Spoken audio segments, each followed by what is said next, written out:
మన పార్టీ జిల్లా అధ్యక్షురాలు ఉషమ్మ గట్టిది స్టీల్ లేడీ అని చెప్పాలి. ఆవిడతో పాటు కంటెస్ట్ చేసిన ఎమ్మెల్యే ఇద్దరు పోయి మా ఎంపీటీసీలు మీరు ఎలా నిర్బంధిస్తారని చెప్పి పెనుగొండలో ఆయన ధర్నా చేస్తే ధర్నా చేసినందుకు వీళ్ళ మీద కేసులు. వీళ్ళు మా పార్టీకి సంబంధించిన మా ఎంపీటీసీలకు తోడుగా నిలబడేదానికి వీళ్ళు పోతే వీళ్ళ మీద కేసులు పెట్టి అరాచకం సృష్టించే కార్యక్రమం ఇద్దరితో ఆగల. మళ్ళీ రామగిరిలో మళ్ళీ ఎన్నిక జరపాల్సి వస్తుంది కాబట్టి భయానక వాతావరణం క్రియేట్ చేయడం కోసం అని చెప్పి లింగమయ్య అని చెప్పి మన పార్టీకి సంబంధించిన ఒక కురుబ నాయకుడు, ఒక బీసీ నాయకుడు ఏకంగా యాక్టివ్గా ఉన్నాడు అని ఆ మనిషిని కొట్టి చంపారు. నిజంగా ఆశ్చర్యం అనిపించింది, బాధ అనిపించింది. ఎందుకు ఈ రాజకీయాలు ఈ స్థాయికి దిగజారుస్తున్నారు అని చెప్పి. అరే మంచి చెయ్యి, సూపర్ 6 హామీ ఇచ్చినాం, సూపర్ 7 హామీ ఇచ్చినాం, పిల్లలకు చేయాల్సిన ఫీజు రీఎంబర్స్మెంట్ బకాయిలు పెండింగ్లో పెట్టు, ఆరోగ్యశ్రీ బకాయిలు పెండింగ్లో పెట్టు, రైతులకు అన్యాయం చేస్తూ ఉన్నాం.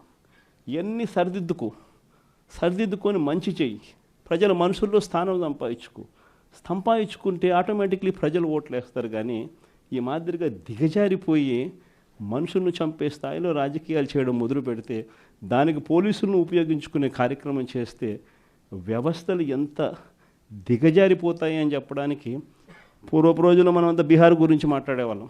బీహార్లో ఎలా ఉండేటివి, బీహార్లో అలా ఉండేటివి అని. ఈరోజు బీహార్ గురించి మాట్లాడాల్సిన పనుల ఆంధ్ర రాష్ట్రం ఎలా ఉంది అని చెప్పి చూస్తే బీహార్ను మించిపోయిన పరిస్థితిలో ఆంధ్ర రాష్ట్రం కనిపిస్తూ ఉంది. ఈరోజు ఆంధ్ర రాష్ట్ర పరిస్థితి. ఇలాంటి పరిస్థితుల మధ్య మనం యుద్ధం చేస్తూ ఉన్నాం. మీ అందరికీ నేను ఒకటే చెప్తా ఉన్నా, కష్టాలు శాశ్వతం కాదు. ఒక చీకటి వచ్చిన తర్వాత ఖచ్చితంగా వెలుతురు వస్తుంది. ఇది ప్రతి ఒక్కరం గుర్తుపెట్టుకోండి. చూస్తూ కన్ను మూసుకుంటే 3 ఏళ్ళు కూడా అయిపోతుంది. ఈ 3 ఏళ్ళు మాత్రం గట్టిగా తోడుగా నిలబడండి, నాకు తోడుగా నిలబడండి, ప్రజలకు తోడుగా నిలబడండి. ఆ తర్వాత మళ్ళీ వైఎస్ఆర్ కాంగ్రెస్ పార్టీ మళ్ళీ అధికారంలోకి ఖచ్చితంగా వస్తుంది. ఈసారి జగన్ 2 పాలన ఖచ్చితంగా జరుగుతుందని మాత్రం చెప్తాను.